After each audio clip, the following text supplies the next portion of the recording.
bilyaneerka iska leh shirkadda Alibaba oo markii ugu horeysay la arkay aasaasaha shirkadda ganacsiga Alibaba Jack Ma ayaa markii ugu horeysay shaashadaha ka soo muuqday kadib markii dawladda Shiinaha ay fulisay howlgal ka dhan ah ganacsigiisa. Maqnaanshihiisa ilaa bishii Oktoobar ee sanadkii hore ayaa kiciyay hadalhayn ballaaran oo ku aadan halka uu ku sugan yahay xilli cadaadiska ku socdo howlahiisa ganacsigu uu sii xoogaysanayo. Muuqaalkan la garee si aan u helna saaxiiba adigoo kala siina sheer garee wadna mahadsantahay. Bilyaneerkan ayaa maalinka Arbacada qaab maqal iyo muuqaal ah uga qayb galay munaasabad loo qabtay 100 arday oo wax ka dhiga iskuulada dhulka miyiga ah ee Shiinaha sida uu shaaciyay warbaahinta dawladda ee maxalliga ah. Markii uu soo baxay war ku saabsan in Jack Ma la arkay waxaa marqura 5% sare u kacay saamiyada shirkadda Alibaba iyo suuqyada kala iibsiga ee Hong Kong. Telefishinka Tiamno News oo ay taageerto dawlad goboleedka ka arrimiso gobolka Zhejiang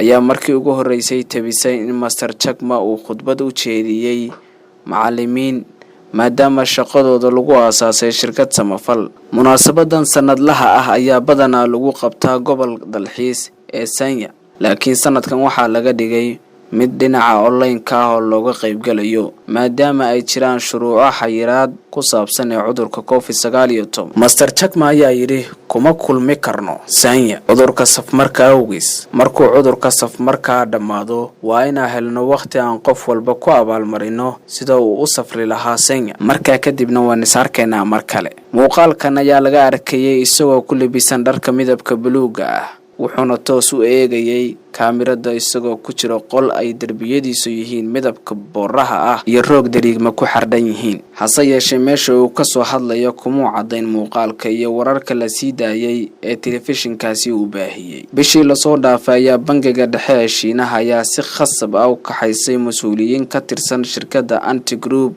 ee hoos tagta Alibaba, waxaana khalkhal weyn la geliyay dhammaan howlihii ganacsiga ee Master Jack Ma. Master Jack Ma aasaasaha ahna mulkiilaha Ant Group ayaa shirkadda ugu weyn ee Shiinaha lagu bixiyo lacagaha iska leh. Dawladda ayaa markii ugu horeysay amar ku bixisay in la dhimo qiimaha shirkadaha Hong Kong iyo Shanghai. Saamidan 37 bilyan ayaa shirkadda ay ku yaboohaysay sanadkii 2020 iyagoo la filayay inuu noqdo kii ugu weynaa abi. Dhinaca kale maamulka dawladda Shiinaha ee u qaabilsan sharciga dhinaca ganacsiga ayaa baaritaan ku wada eedeymo loo jeediyay shirkadaas inay ku lug lahayd shaqooyin aan sharciyeysnayn. Shakiga laga qabay in la la'yahay Master Jack Ma ayaa soo baxay horaantii bishan kadib markii uu ka qayb gali waayay duubitaanka barnaamijka lagu sameynayay geesiyaasha ganacsiga. Waa barnaamij telefishin oo lagu tartansiiyo dadka maskaxda ganacsi leh. Afhayeen u hadlay shirkadda ganacsiga ayaa sheegay in maalqabeenkan uusan ka soo qayb gali karin barnaamijkan maadaama uu ku mashquulsan yahay arrimaha kale oo uu qorshaysnaa. Warkaasna waxaa tabiyay wargeys kale oo lagu magacaabo Financial Times oo ka faalooda arrimaha dhaqaalaha. Inkastoo shirkadda Alibaba ay si rasmi ah ugu dhawaaqeen in la la'yahay mulkiilahooda, haddana dadka tabiyay maqnaanshihiisa waxay sheegeen in la waayay meel uu jaan iyo cirib dhigay